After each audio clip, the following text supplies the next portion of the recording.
আসসালামু আলাইকুম এভরিওয়ান, বাজিদ এগ্রো ফার্মের পক্ষ থেকে সবাইকে জানাচ্ছি শুভেচ্ছা ও স্বাগতম। সবাই আশা করি ভালো আছেন। এখানে একটি বকনা বাচ্চা গোসল করানো হচ্ছে বাজিদ এগ্রো ফার্মের। তো দেখুন বাচ্চাটি কেমন। বাচ্চাটি যাতে মানে অনেক ভালো। একটা বাচ্চার ভিতরে যা থাকা উচিত, যে সমস্ত গুণাবলী থাকা উচিত বকনা বাচ্চার ভিতরে, তার ভিতরে সকল ধরনের গুণাবলী বিদ্যমান রয়েছে। এর বয়স আনুমানিক 8 থেকে 9 মাস হবে। এর মাঝামাঝি কিছু একটা বয়স হবে এর আর কি। দেখুন এর এখনই কি অবস্থা উলান পালানের এখনই। এই বকনা বাচ্চাটির মায়ের দুধের রেকর্ড ছিল 30 থেকে 32 লিটার।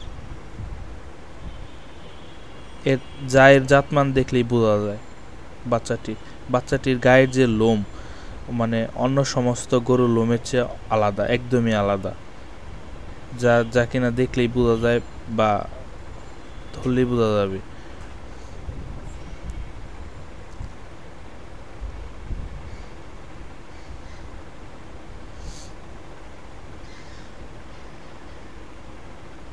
দেখুন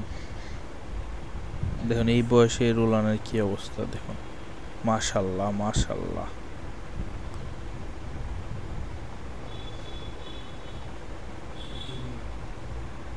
এখনো হিটে আসেনি, যদিও বকনা বাচ্চাটি আমাদের আশা করা যায় হিটে চলে আসবে 1 মাসের ভিতরে, 1 বা 2 মাসের মধ্যেই চলে আসবে আশা করা যাচ্ছে। যাই হোক, প্রথম হিট আসলে হয়তো বা দেওয়া হবে না, পরবর্তী হিটের জন্য হয়তো বা ওয়েট করবো আমরা, সেকেন্ড হিট। এর মধ্যে গ্রোথটা এসে যাবে আর একটু হয়তোবা, তারপর ইনশাল্লাহ আস্তে আস্তে এটা ওর মতো করে বড় হতে থাকবে।